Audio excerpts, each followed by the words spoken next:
Hello students, in this lecture I will be discussing with you about operational amplifiers. So this is a new module and a new chapter, and we will start discussing about operational amplifiers. There will be preliminary discussion on operational amplifier. In short, they are called op amps. From operational, this op is taken, this word or this particular two letters, and from amplifiers amp, this amp is taken, and as a whole it is called op amp. You have in your syllabus many things from this op amp topic. First we will be discussing about the basis of or the background of operational amplifiers and the preliminary things, and later on we will be discussing about the different applications of op amp. So first let us see from where this concept of what is op amp and where what is the background of this operational amplifier, from where these two terms operational and amplifier, these two terms have come. Now before going into the discussion about operational amplifier, let us discuss about its background, which is dependent on a particular electronic circuit which is called differential amplifiers. So differential amplifier is such an electronic circuit based on which the idea or the ideation of operational amplifier is developed. So this differential amplifier is the basic building block of operational amplifiers, and the discussion on differential amplifiers primarily sets the groundwork for analysis and design procedures for op amps or operational amplifiers. The analysis of differential amplifiers not only clarifies the operation of op amps, but also makes the characteristics of the op amps easy to understand. So the analysis procedure that has been developed using the idea of differential amplifier will provide a means of checking the op amp parameters such as voltage gain, input output resistances, which are important for analysis of any amplifiers. As usual, its voltage gain, input and output resistance, the basic properties of any amplifier. So all those properties can be seen to be developed or derived for op amp also, considering the basic differential amplifier forms. So let us first start our discussion from the idea of differential amplifier. Now let us consider this circuit first. Let me draw two circuits.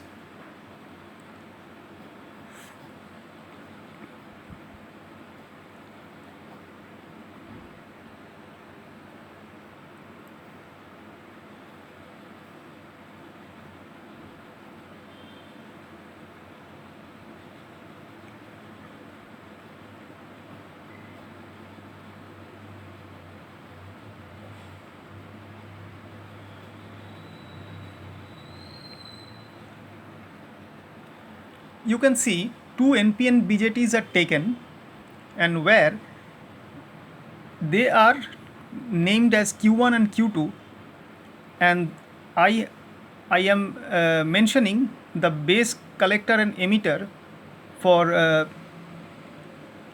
the two BJTs.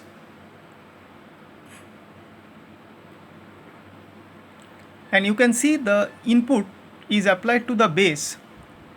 The base terminal is grounded, not any input is applied, rather the base terminals are grounded here, and these two resistances are, the collector resistances RC1 and RC2, which is connected to positive DC supply of plus VCC, and these two resistances, they are called emitter resistances RE1 and RE2, and they are connected to another DC supply denoted by minus VE. So the collector and the emitter terminals are respectively connected to DC supply of opposite polarity, and the bases of the two BJTs are grounded.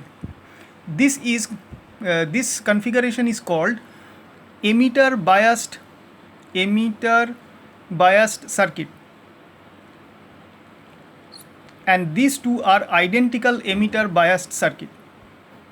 They are identical, you can see from here. So in here the since we are talking about that these two emitter bias circuits are identical, that means the transistor characteristics of Q1 and Q2 are same. RE1, so Q1 is equivalent to Q2, and RE1 is equal to RE2, RC1 is equal to RC2, and their bases are grounded. And the magnitude of plus VCC is equal to the magnitude of minus VE. So mod of plus VCC is equal to mod of minus VE. So in all respects, these two circuits, emitter bias circuits, are identical. Now the supply voltages VCC, plus VCC and minus VE are measured with respect to ground. That means this is positive with respect to ground and this is negative. These two DC supplies are negative with respect to ground. Now to obtain a single circuit using these two, if we merge these two emitter bias circuits into a single one, we should reconnect these two circuits to get the figure which is being drawn right now. Just we are merging the two collectors first, and VCC is applied, the plus VCC is applied over there, and via two resistances RC1 and RC2 is now written as RC. So these two are the same collector resistances RC, and they are connected to the two NPN transistors BJTs in this way. So this Q1 and Q2 are same with respect to their characteristics, and this is the collector terminal C1 and this is the collector terminal of C2, and the emitters are also joined because we are merging these two emitter bias circuits. So emitters are joined like the collectors, and this emitter resistance RE1 and RE2 is equivalent to the value, is equated to value RE. So these two resistances will be merged into an equivalent resistance to be shown like this. So this is RE, and this RE is nothing but RE1 parallel to RE2. So we have taken the parallel combination of these two resistances to be counted as its equivalent resistance, which is drawn like this, and this emitter terminal is connected to obviously minus VE. Now the inputs are the bases. So this is B1 and this is E1, this is E2 and this is B2. The bases, we have seen that in the earlier circuits they are directly connected to ground. Now here in this case, if we would like to draw the bases like this, going through two input resistances, suppose R in 1 and R in 2, it is named like this, and they are the input resistances of the base. Or we can say two sources are connected with the two inputs to be applied at the base, and this source is V in 1. Obviously these are AC sources, alternating sources, and thereafter they are connected to ground. So the bases here are not directly connected to ground, rather two alternating supplies are being applied into the base via two resistances R in and R in 1 and R in 2. So we can say that R in 1 and R in 2 are the source resistances for V in 1 and V in 2 respectively. So this is the overall circuit now. Now the signal source applied at terminal 1 is this one, and the signal source applied at terminal 2 is this one. So after merging these two circuits, it is converted to this form. So this is the new form after merging these two emitter bias circuits. So this is the more compact form, where these two circuits which were separately drawn earlier now have been merged. This merged combination is called dual input because two inputs are applied at the two bases and balanced output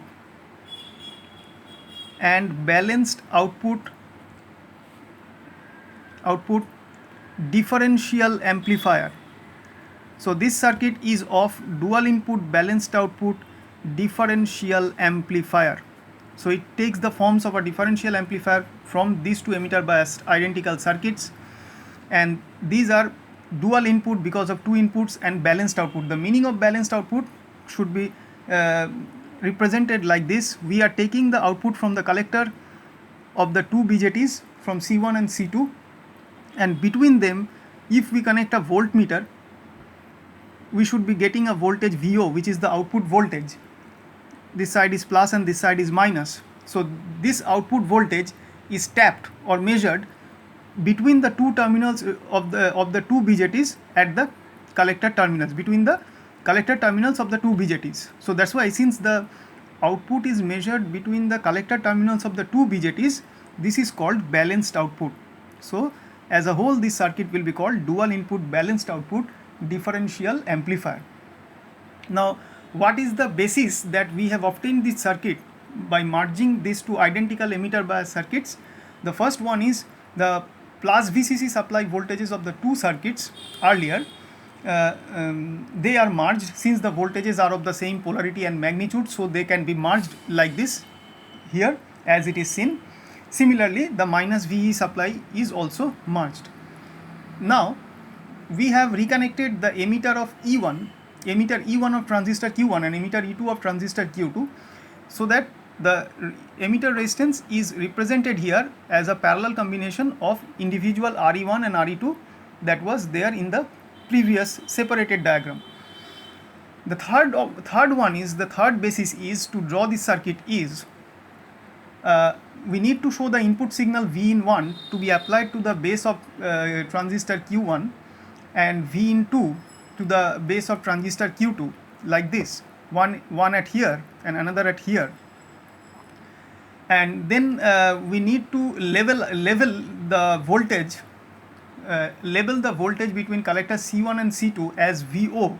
That means we need to measure the output voltage between the two collectors of the two transistors and named as VO, and VO is the output voltage, and this is the particular type of measurement is called balanced output measurement. So the circuit that is evolved through this process, through the adoption of these steps, is referred to as differential amplifier. So this is the circuit of a differential amplifier, which is found by merging two identical emitter biased circuits using BJTs. And here also, in the case that RC1 and RC2 are considered as equal, to be shown as RC only, and the parallel combination of RE1 and RE2 is denoted by capital RE. So as the name implies, differential amplifier is that circuit which amplifies the difference between two input signals V in 1 and V in 2. So the name stems from the fact that why this name in differential amplifier is given, because it provides at the output the difference of the two inputs. That's why it is called differential amplifier. And the circuit which I have drawn over here is the basic differential amplifier circuit, from which we can derive further the remaining three differential amplifier circuit configuration. So let us now find what are the different differential amplifier circuit configurations. There are four basically such configurations. One is, I have already shown to you here, it is dual input balanced output differential amplifier. So configurations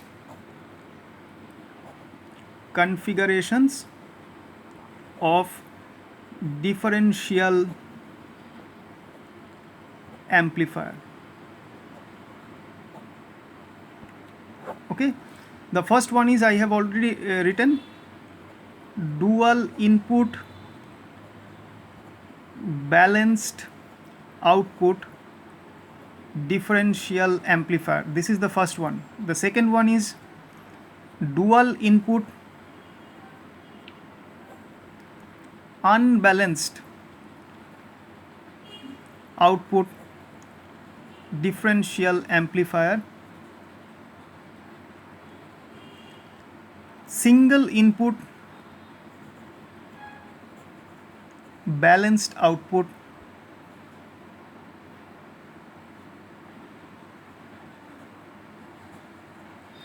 differential amplifier,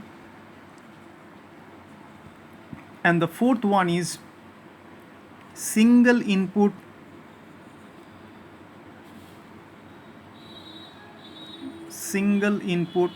unbalanced output differential amplifier.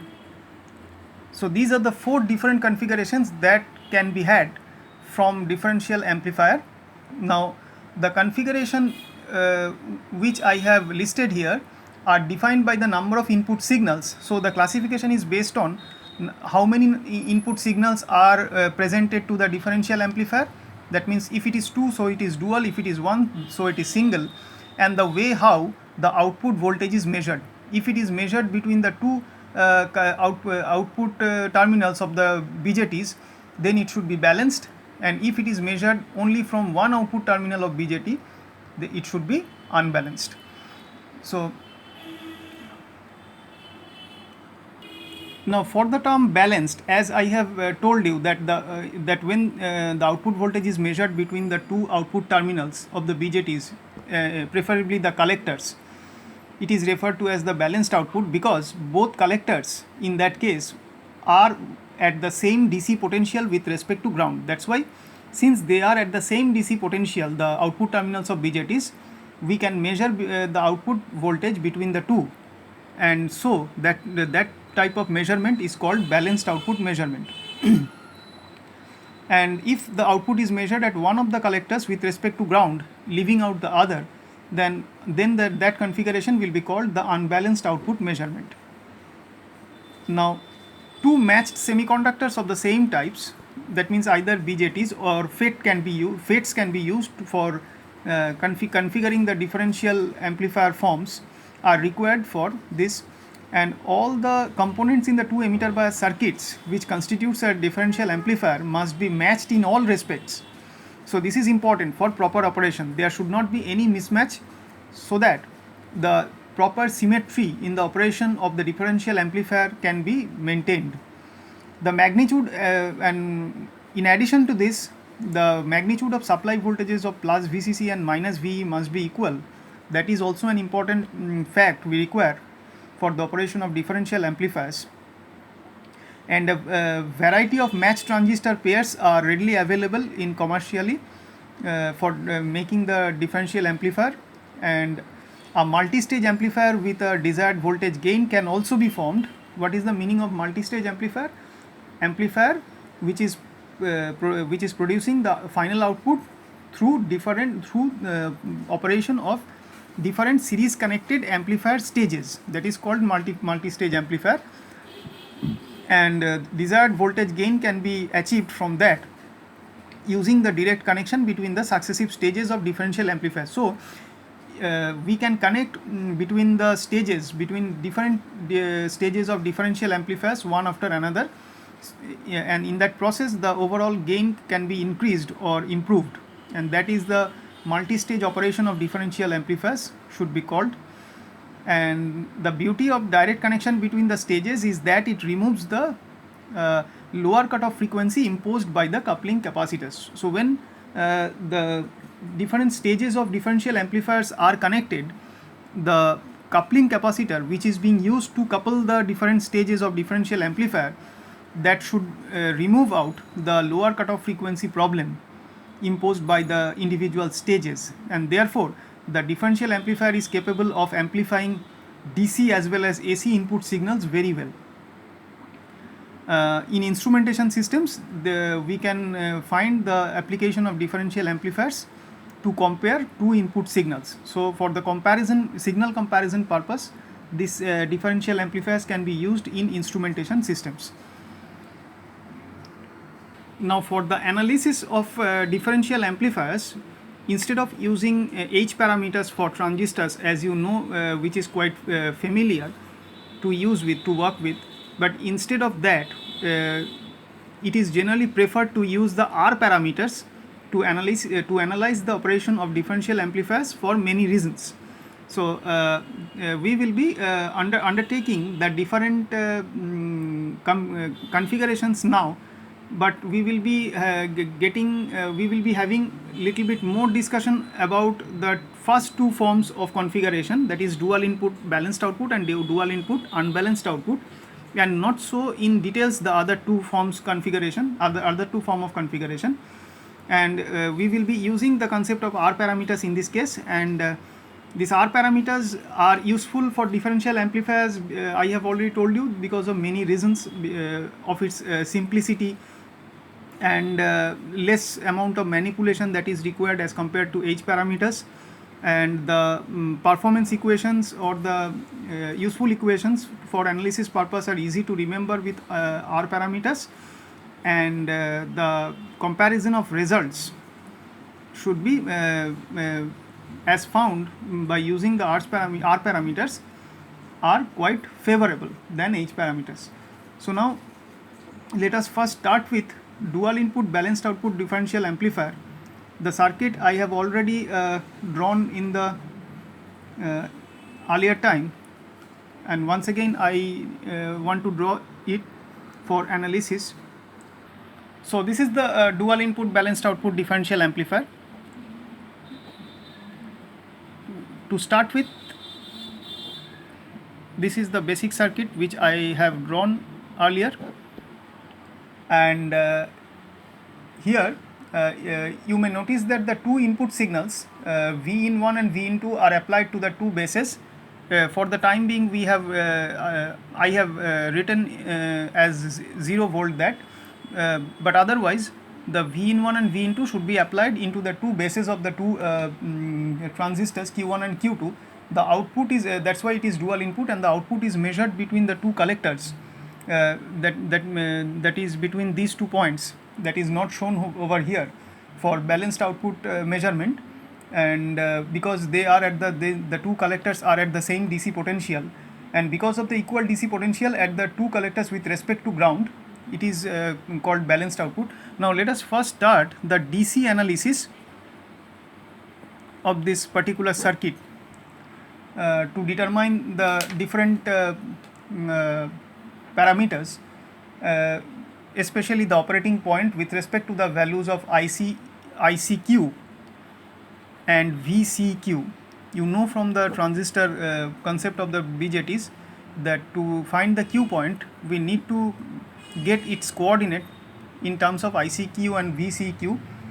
For the differential amplifier, we need to obtain the DC equivalent circuit first. The DC equivalent circuit can be obtained simply from the previous circuit of differential amplifier, that is this one. From here is shown over here. You can compare the two. So this is the DC equivalent circuit. Previously there was V in 1 and V in 2. Since these are the AC sources, so they must be considered as 0. So the sources will not be there. So here you can see there are no sources, so V in 1 equal to 0 and V in 2 equal to 0. That has been taken as such.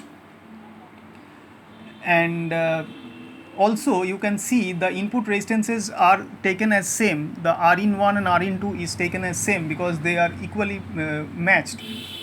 The two parts, both the emitter biased section of the differential amplifier are symmetrical and matched in all respects, and because of that R in is taken to be equal at the two sides, the input resistance, and we need to determine the operating point collector current ICQ and collector to emitter voltage VCQ for only one section, and that can be used for the other section because they are well matched.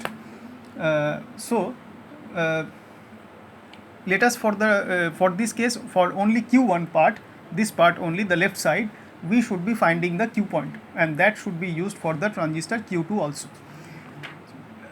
So if we apply KVL to the base emitter loop of the transistor Q1, that is within this portion, if we apply the KVL, then we can write minus R in terms of its polarity, minus R in IB.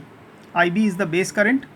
IB is also same at the two sides because they are well matched in all conditions, minus VB VB is the base emitter voltage minus RE into, this is minus RE into 2IE. 2IE, as you can see, these two IEs are added over here through the single resistance, so IE plus IE, it is 2IE. So this is the base emitter loop. It is comprised, this whole area, this whole portion is the base emitter loop, including this minus VEE. So this is equal to, plus VEE is equal to 0.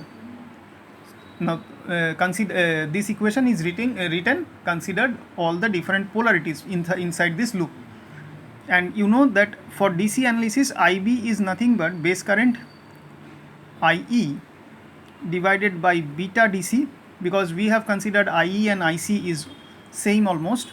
So in spite of writing IC, we have written IE, and the relation between IB and IE is via beta DC. So this is because, as we know, since IC is approximately equal to IE. So thus the emitter current through the transistor Q1 is determined directly from this particular equation. From here we can find out the emitter current, and that is given by, from this equation we can find IE is equal to VEE minus VBE divided by 2RE plus Rin by beta DC. Now for silicon transistor we can take VBE equal to 0.7 volt, or for germanium 0.3 volt, and generally this term Rin by beta DC is far less than 2RE. So in general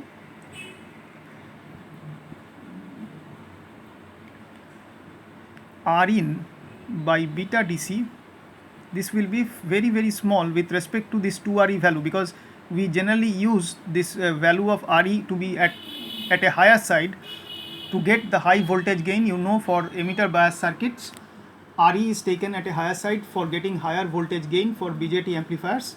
So in that case, with respect to this 2RE, Rin by beta DC should be very high, and therefore we can neglect the term Rin by beta DC with respect to 2RE.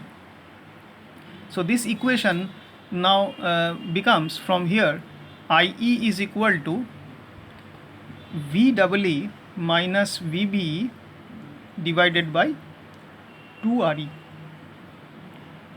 Now this equation, from this equation we can see that the value of RE sets up the emitter current in the two transistors Q1 and Q2 for a given value of VE. If we know VE and we also know VBE, so for a particular value of RE selected as such that we can get that much amount of emitter current, and that's why it is called the fixed emitter bias circuit, because by these two values are fixed, VE and VBE, and if we fix or select RE at a certain value, then we should be getting a constant current in terms of emitter current IE, and that's why this biasing is called emitter biased circuit. So a desired value of emitter current for known value of all the other parameters can be obtained, and the emitter current in transistors Q1 and Q2 is independent of the collector resistance RC, because in this expression there is no RC, so it is independent of RC. Now we shall determine the collector to emitter voltage. So in this way, if IE is determined, so based on this fact that this IE is fixed value, so it is IEQ actually, and that will also give us, because of this relation, so whatever will be the value of IE should be the value of IC. So if this is a constant value, that means that should be the value of ICQ. Now let us find VCQ for this.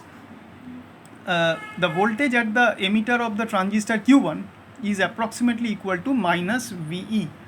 At the emitter, the voltage is minus VBE, this much about voltage. If we assume that the voltage drop across Rin to be negligibly small, if within this loop, this portion, if the voltage drop across this Rin is negligibly small, for this VBE we should be getting that voltage at emitter terminal for Q1. Now knowing the value of emitter current IE, that is in turn IC, we can obtain the voltage at the collector VC. So for VCE, we need two voltages, voltage at the emitter terminal and the voltage at the collector terminal. So voltage at the emitter terminal is, if we consider the voltage drop across Rin is 0, so it is VBE, or rather minus VBE, and now we need to calculate the voltage at the collector terminal VC. So from the output circuit equation, using this area, this portion of circuit, we can write VC, that is at this point here, this is collector, so VC should be considering the voltage with respect to ground. This C is measured with respect to ground, wherever is ground in this circuit, between that and this collector terminal we can get the value VC. So VC is VCC minus, how much will be VC? This VCC minus the drop across RC, which is ICRC. So VCC minus ICRC. So the collector to emitter voltage VCE will be now VC minus VE. So in place of VC, write VCC minus ICRC, and VE is nothing but minus VBE, because we have one equation is this one, and VE is nothing but minus VBE. This is another equation, because we know VBE means it is, how can we write here? This VBE is actually VB minus VE. So from here we can find what is V. If VB is 0, because we have no voltage applied at the input of the base, so that means VB is actually minus VE. So what is VE? VE is minus VB. So since here VB is equal to 0, so put 0 here, so VBE is nothing but minus VE.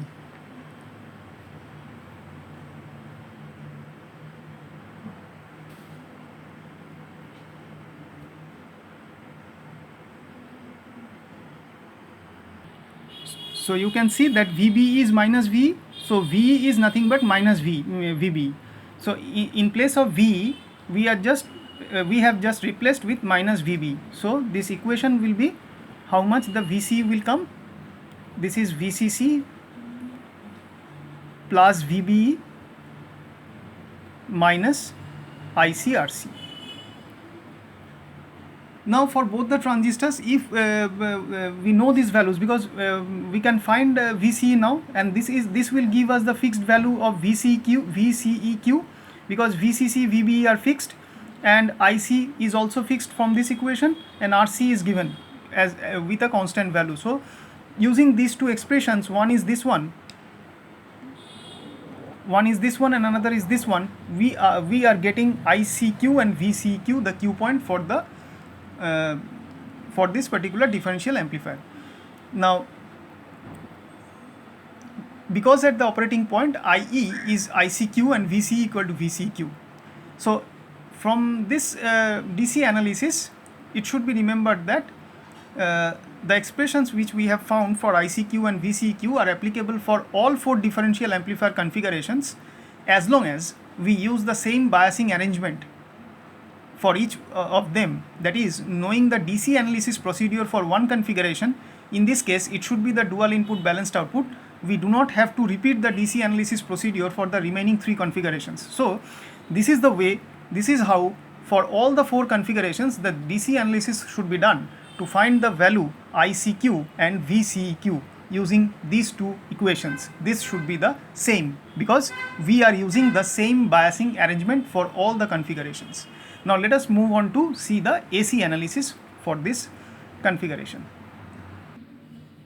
So to get the AC analysis of this configuration, we need to and finally to derive the expression of voltage gain and input resistance of the differential amplifier.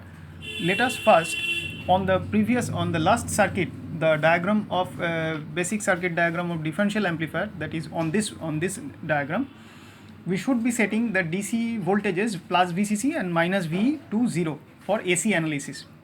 It should be obvious. and we need to substitute the small signal T equivalent model in terms of R parameters for the transistors. So transistors should be replaced with small signal R parameter T equivalent model. So small signal T equivalent model. You know, you have gone through your in your videos about the small signal T equivalent model, and we are using here the R parameters for some advantages over H parameters. So using this, so the transistor part is this one. So you can see the emitters are merged over here, and for R parameters these two are the emitter resistances, and this RE, using the R parameters, RE is called AC emitter resistance. So this is the R parameter model, AC emitter resistances,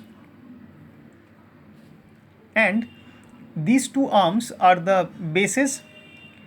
So the V in 1 and V in 2 with R in 1 and R in 2 as their source resistances, which is delivering the base current IB1 and IB2. So these two arms are the bases of the base terminals of the Q1 and Q2, and this is to be here. So you can see this portion and this portion, which is comprised of, this is the base terminal representation of the two. This is base 1 and this is base 2 of Q1 and Q2. This portion, the left portion is, this portion is the collector 1, and this portion is the collector 2 of Q1 and Q2, and the emitters are merged with two emitter AC emitter resistances equal because of well matched transistors RE, and therefore we can see from here that this IB1 plus IC1 is equal to IE1.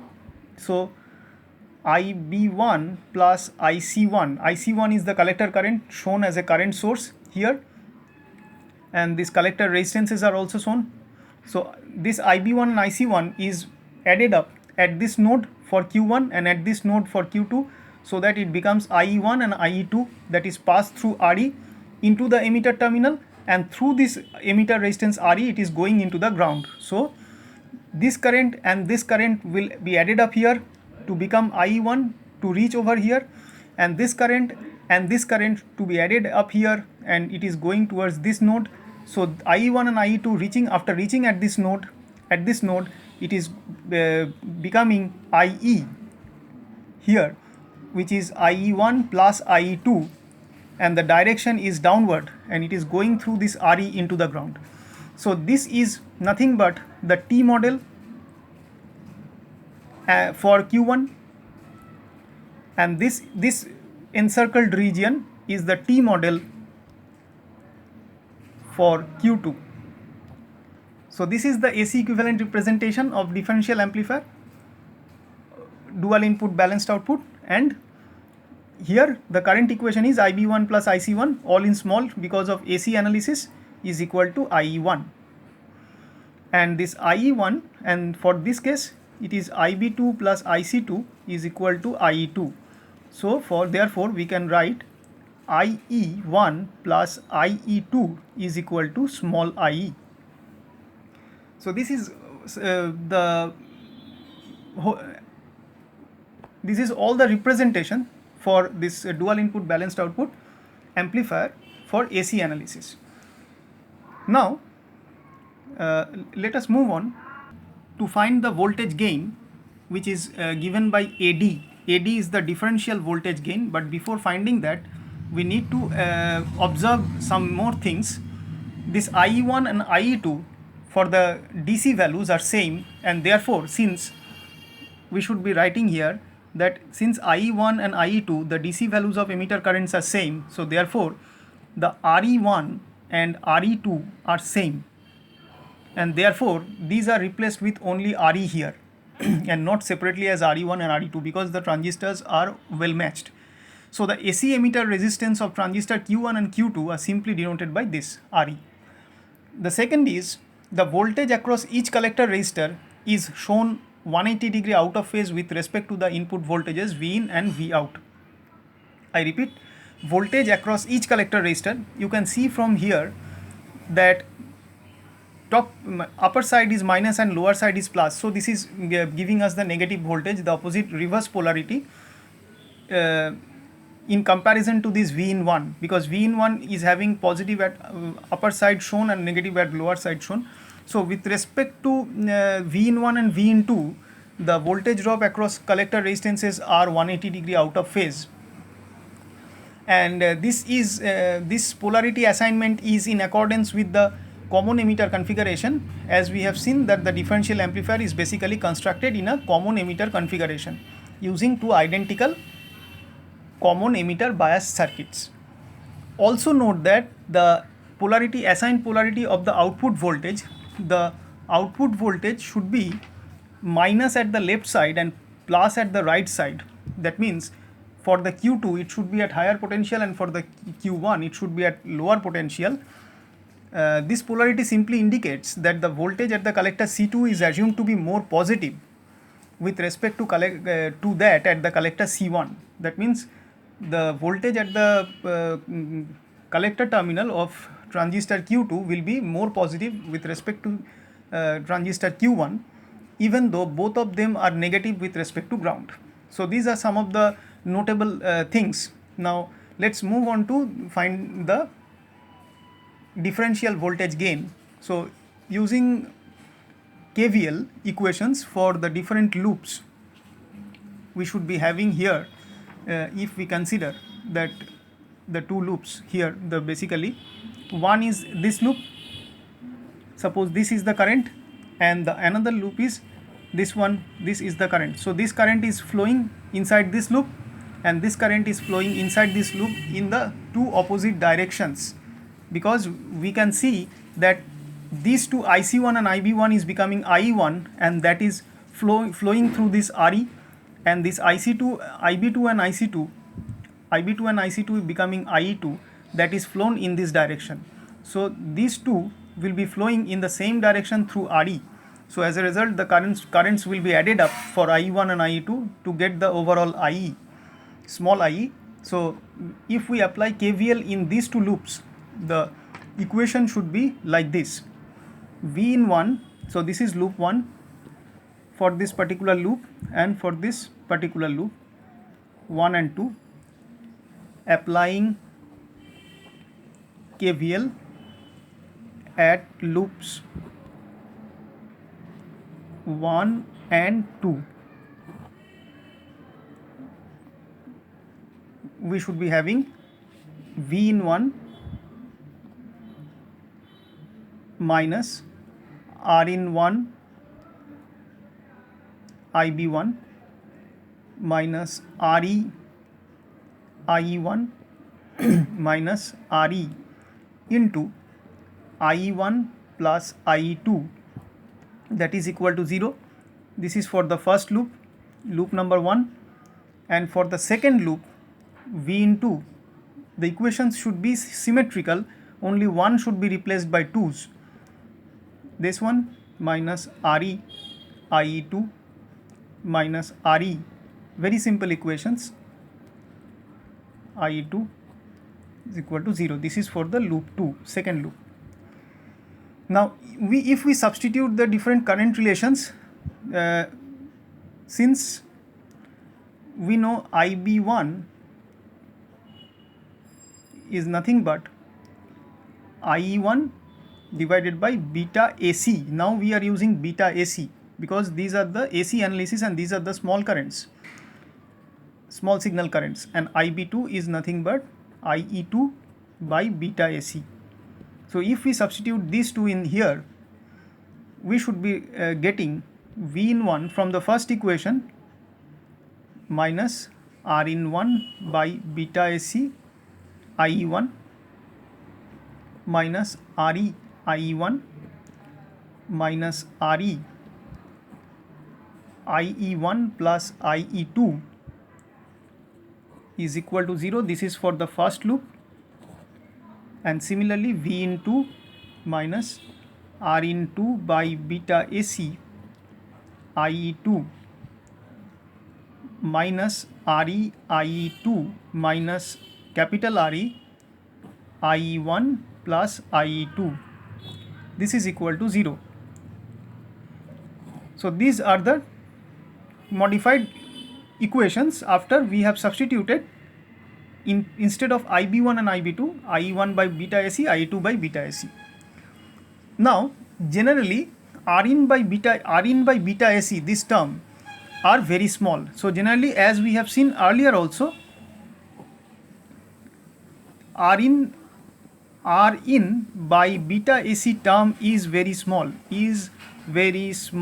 So if we consider that, we should be neglecting these two terms, Rin by beta SE, IE. And therefore these two equations, after incorporating this idea here, can be written as, for the first one, V in 1, we shall neglect them for simplicity and rearrange the equation to be written. So this is V in 1, that is equal to, if we take this to the right side of the equation and take IE1 as common, so this is RE plus capital RE, small re plus capital RE into IE1 plus RE into IE2. So this is for the first loop, okay, V in 1, and V in 2, this is equal to RE plus capital RE into IE2 plus RE into IE1. This is for the second loop, okay. Now if we consider the coefficients of IE1 and IE2 over here, to solve for IE1 and IE2 using Cramer's rule, for IE1 and IE2 we need to calculate these two currents using Cramer's rule. IE1 should be written as mod of V in 1, the first term, that means we should be forming the determinants with respect to this IE1. So when we are writing IE1, this IE1 should be taken over here, and this IE2 should be taken over this side. So when we are finding IE1, we should not be considering the coefficients for IE1. The determinant in the numerator should be formed with the other values. So other values, the constant terms are V in 1 and V in 2. So in the first row, it is V in 1 and V in 2. These are the two values, and in the second row, it should be RE, and for this IE2, it is RE plus RE. That means small RE plus capital RE. So this is how the determinant is formed with other coefficients other than IE1, divided by delta, the basic coefficients. Basic coefficients are, this is RE plus RE, the right side coefficients, RE plus RE, and this is RE, and this term should come over here. So this is RE, and this is RE plus RE. So this is how, with the help of Cramer's rule, we can find the value of IE1, and this will give us RE plus capital RE, small plus capital, into V in 1 minus RE V in 2 minus RE V in 2 divided by small re plus capital RE whole square. Solving this determinant, you can see it is small re plus capital RE whole square minus capital RE square minus. So very simple. In terms of determinants, we should be multiplying this, so we get this one, and we should be multiplying this, so we get this one, and if we should be multiplying the other, minus, it should be this one. Similarly in the denominator, from the basic rules of determinants. So therefore, how much? Similarly, if we want to write for IE2, it should be written as RE the determinant is RE plus capital RE, V in 1 in the numerator, and capital RE, V in 2 divided by small re plus capital RE, RE in the first row, and in the second row it is RE by RE plus RE. It is the same, the denominator should be same, and it should be giving us RE plus RE into V in 2 minus RE into V in 1 divided by RE plus RE whole square minus RE square. So this is how the IE1 and IE2 can be found. So therefore the output voltage should be found as VO, that is measured between VC2 and VC1, that is it is VC2 minus VC1, because I have already told as per the polarity the voltage at the collector terminal of transistor Q2 is more positive with respect to Q1, so it should be VC2 minus VC1, and that is VO, because, and this is called the balanced output measurement. So it is measured between the two collector terminals of the two transistors, and that's why it is balanced output. Now VC2, from the diagram you can see that the current IC1 is making the potential drop. It is flowing from ground side to the collector terminal, so therefore the potential drop is minus at the top and plus at the bottom. So the potential drop across the collector resistance RC will be negative for IC1 and for IC2. So therefore VC2, this VC1 should be how much? This VC1 is measured with respect to ground, but VC1 is connected to the negative polarity of the resistance, that means the negative polarity of the drop across RC. So therefore the VC1 and VC2 is having the polarity which is 180 degree opposite phase to the potential drop for the current flow through this RC. So IC1 and IC2 is producing the potential drop that is 180 degree out of phase in terms of the polarities of VC1 and VC2. So therefore VC2 and VC1 should be minus RC IC2 and minus RC IC1. So let us write that. So VC2 this should be minus RC IC2 minus of minus RC IC1. So therefore this is RC IC1 minus RC IC2. So take common RC IC1 minus IC2. Now since, so this can be written as RC into IE1 minus IE2, since IE is approximately equal to IC. Okay, now substituting the relations we have found for IE1 and IE2 into this expression from the previously found values, expressions of IE1 and IE2 in this equation. Therefore VO should be written as RC within bracket RE plus RE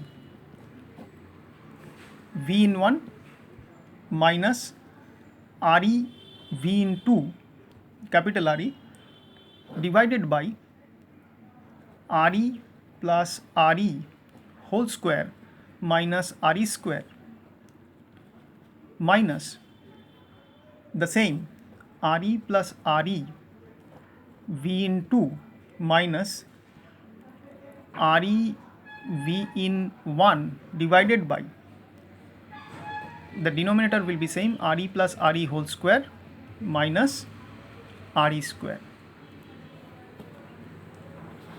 So if we now just simplify all the terms, this is RC whole into, in the numerator, RE plus RE within bracket, because denominator is same, so it should be same here as it is, and from top we are taking common RE plus RE. So this is V in 1 minus V in 2 from this term and this term, and from these two terms this should be plus, and take RE as common. So